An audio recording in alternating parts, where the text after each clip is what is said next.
Hello students, in last videos we have discussed about chapter number 2। हम लोगों ने अब तक चैप्टर नंबर 2 डिटेल में डिस्कस किया और चैप्टर नंबर 2 क्या था हमारा? Central problems of an economy. Central problem हमने डिस्कस की थी। कौन कौन सी थी हमारी central problem? What to produce, how to produce, for whom to produce. उसके बाद हमने इसमें डिस्कस किया था प्रोडक्शन पॉसिबिलिटी कर्व, डिटेल में हम लोगों ने डिस्कस किया।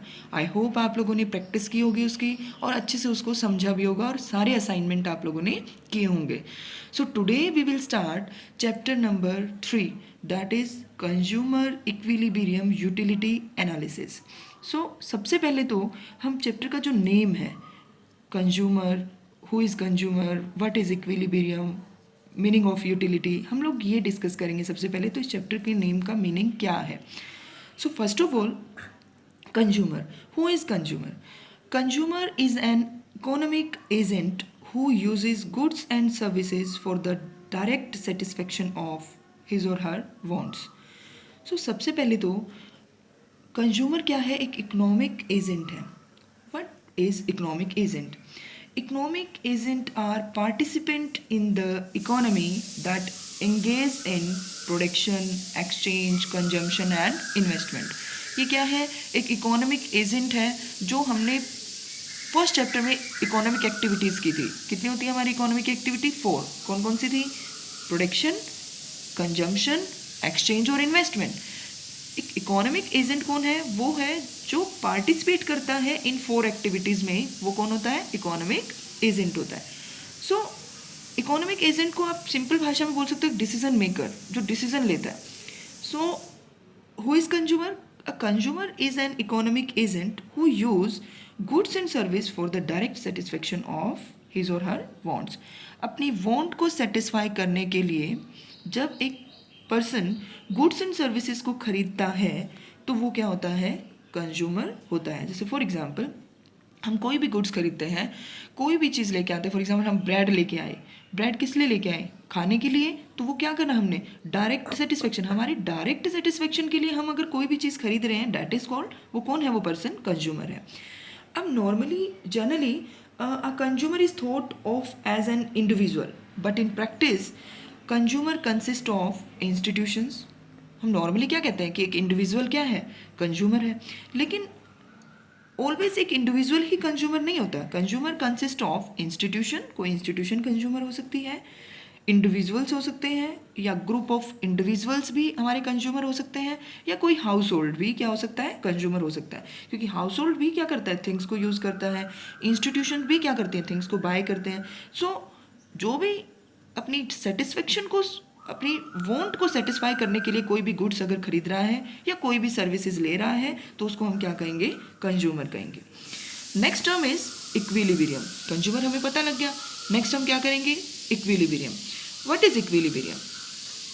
द इक्विलिब्रियम आप लोगों ने, मैंने पहले भी बताया आपको इक्विलिब्रियम, लेकिन इक्विलिब्रियम आप लोगों ने 9th-10th क्लास में भी जब फिजिक्स आप पढ़ते हैं तो उसके अंदर आता है आपका कि इक्विलिब्रियम क्या होता है? एक स्टेट ऑफ बैलेंस। सिंपल भाषा में हम इसको बोलते हैं स्टेट ऑफ बैलेंस। लेकिन आज हम पढ़ेंगे कि इक्विलिब्रियम का मीनिंग क्या है इकोनॉमिक्स में, और इसका कॉन्सेप्ट जो है, ये कॉन्सेप्ट जो है ये आया कहाँ से। Equilibrium the concept has derived from 2 Latin words. Economics में इक्विलिब्रियम जो वर्ड है, इक्विलिब्रियम वर्ड 2 लैटिन वर्ड से आया। लैटिन एक लैंग्वेज है, वहाँ लैटिन लैंग्वेज के 2 वर्ड से इक्विलिब्रियम बना, और वो 2 वर्ड्स क्या थे? Aqueous and Libra. एक्विस जो है, एक्विस का मतलब होता है इक्वल, और लिब्रा का मतलब होता है बैलेंस, मीन्स इक्वल बैलेंस। तो जब भी किसी चीज़ का इक्वल बैलेंस होता है it means equilibrium. So equilibrium means state of balance. ये तो हमें पता है कि इक्विलिब्रियम का मतलब स्टेट ऑफ बैलेंस है, लेकिन इकोनॉमिक्स में इसका क्या मीनिंग है? इकोनॉमिक्स में एक कंज्यूमर का कब इक्विलिब्रियम होगा? जब वो अपनी इनकम को स्पेंड करके, जितनी भी इनकम वो स्पेंड करेगा, इनकम को स्पेंड करके जब उसको मैक्सिमम सेटिस्फेक्शन मिलेगी। जब इनकम को स्पेंड कर रहा है और उस इनकम को स्पेंड करने से उसको मैक्सिमम सेटिस्फेक्शन डिराइव हो रही है, तो वहाँ पे क्या होगा? उसका इक्विलिब्रियम होगा। Next is utility. Now what is the concept of utility? Utility है क्या? एक सिंपल टर्म में अगर मैं बात करूं तो यूटिलिटी को हम बोलते हैं सेटिस्फेक्शन। यूटिलिटी का मतलब क्या है? सेटिस्फेक्शन। जब भी हम किसी भी कमोडिटी को कंज्यूम करते हैं, जब भी किसी कमोडिटी को कंज्यूम करते हैं तो उससे जो भी हमें सेटिस्फेक्शन मिलती है that satisfaction is called utility. So consumption of goods and services leads to satisfaction of human wants. जब भी हम किसी गुड्स को कंज्यूम करते हैं या किसी भी सर्विसेज को लेते हैं तो उससे जो भी ह्यूमन वांट्स यानी कि जो भी सेटिस्फेक्शन जो डिराइव होगी that satisfaction is called utility. For example, मैं मॉर्निंग में जैसे मैंने एक कप ऑफ टी लिया, वो कप ऑफ टी को लेने से जो भी मेरे को क्या मिली, सेटिस्फेक्शन मिली, वो सेटिस्फेक्शन ही क्या है, यूटिलिटी है. क्लियर? आप लोगों को एग्जांपल अगर मैं लूँ तो समर सीजन है, समर सीजन में हम क्या खाते हैं, आइसक्रीम खाते हैं आप लोग. सो आइसक्रीम कंज्यूम करने से जो भी आपको सेटिस्फेक्शन मिलती है that satisfaction is called utility. So what is the definition of utility? Utility refers to satisfaction derived from the consumption of a commodity. एक कमोडिटी को कंज्यूम करने से जो भी सेटिस्फेक्शन हमें मिली है that is called utility. Utility को आप ये भी चीज़ बोल सकते हो, utility refers to want satisfying power of a commodity. एक कमोडिटी जो वांट सेटिस्फाई करती है उस पावर को हम क्या बोलते हैं, यूटिलिटी बोलते हैं. सो आई होप आपको यूटिलिटी का मीनिंग क्लियर हो गया होगा. Next is measurement of utility. Utility का मेजरमेंट 2 टाइप से होता है. First is cardinal measurement and second one is ordinal measurement. Now what is cardinal measurement? So cardinal और ऑर्डिनल मेजरमेंट जो है अब हम डिटेल में डिस्कस करेंगे. Now cardinal measurement and ordinal measurement. Cardinal measurement किसने दिया, एल्फ्रेड मार्शल ने दिया है, और ऑर्डिनल मेजरमेंट J.R. हिक्स ने दिया है. ये दोनों फेमस इकोनॉमिक्स हैं. सो आपने सिंपली याद रखना है कि कार्डिनल मेजरमेंट किसने दिया, एल्फ्रेड मार्शल ने, और ऑर्डिनल किसने दिया, J.R. हिक्स ने दिया. Now the meaning of cardinal measurement. Cardinal measurement means it means utility can be measured in terms of cardinal numbers और यूनिट्स लाइक 1, 2, 3. ये कहता है बेटे कि ये जो यूटिलिटी है, यूटिलिटी मीन्स जो सेटिस्फेक्शन है वो सेटिस्फेक्शन कैसे मेजर करेगा, ये 1, 2, 3 नंबर में. जैसे फॉर एग्जांपल अभी मैंने एग्जांपल दिया आपको आइसक्रीम का. मान लीजिए कि आपने 2 आइसक्रीम कंज्यूम करी, 2 आइसक्रीम खाई. मैंने कहा कि आपने जब फर्स्ट आइसक्रीम खाई तो उससे आपको कितनी यूटिलिटी मिली, आप कहेंगे कि मैम 2 यूटिलिटी मिली. सेकेंड कंज्यूम की तो कितनी मिली, आप कहेंगे मैम 3 यूटिलिटी मिली. सो जब आप इसको नंबर्स में, या यू कैन से आप 4 भी बोल सकते थे यहाँ पे, जो भी आप बोलना चाहें. सो जब हम नंबर्स में, जब हम इस तरीके से यूटिलिटी 2, 4, 5, 6 जब हम नंबर्स में यूटिलिटी को बताते हैं, नंबर्स में सेटिस्फेक्शन को बताते हैं, तो वो हमारा क्या होता है, कार्डिनल मेजरमेंट होता है. Now what is ordinal measurement?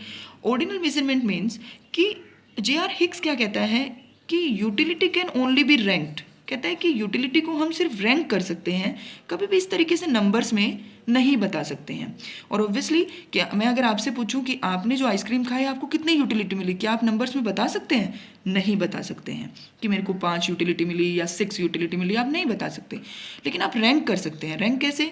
For example हमारे घर में मान लो 3 वेजिटेबल्स बनी है, 3 वेजिटेबल बनी. कौन कौन सी? एक बनी मटर पनीर, दूसरी बनी क्या, राजमा, और तीसरी क्या बनी हमारी, मिक्स वेज में. ओके, ये 3 वेजिटेबल हमारे घर में बनी. सिंपल सा एग्जांपल है.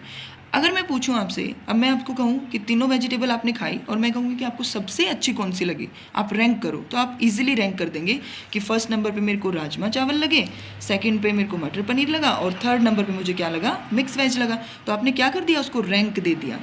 सो रैंक देना हमारे लिए क्या रहता है, ईजी. लेकिन अगर मैं कहूँ कि इसी यूटिलिटी को अगर हम किस में 1 नंबर्स में बताओ कि राजमा से आपको 10 यूटिलिटी मिली, मटर पनीर से आपको 9 यूटिलिटी मिली, और मिक्स वेज से आपको 2 यूटिलिटी मिली, तो ये इस तरीके से बताना बड़ा डिफिकल्ट हो जाता है. लेकिन रैंक देना बहुत ईजी रह जाता है. सो ऑर्डिनल नंबर ऑलवेज किस में मेजर करता है, यूटिलिटी रैंक में मेजर करता है. आई होप आपको डिफरेंस क्लियर हो गया होगा. अब कार्डिनल मेजरमेंट जो है वो हम पढ़ेंगे चैप्टर यूटिलिटी एनालिसिस, जो कि हमारे चैप्टर का नेम है यूटिलिटी एनालिसिस. इस चैप्टर में हम लोग पढ़ेंगे कार्डिनल मेजरमेंट, और नेक्स्ट चैप्टर में हम लोग पढ़ेंगे इनडिफरेंस कर्व एनालिसिस. ये वाला चैप्टर नेक्स्ट चैप्टर है हमारा, चैप्टर नंबर 4, उसमें हम पढ़ेंगे ऑर्डिनल मेजरमेंट.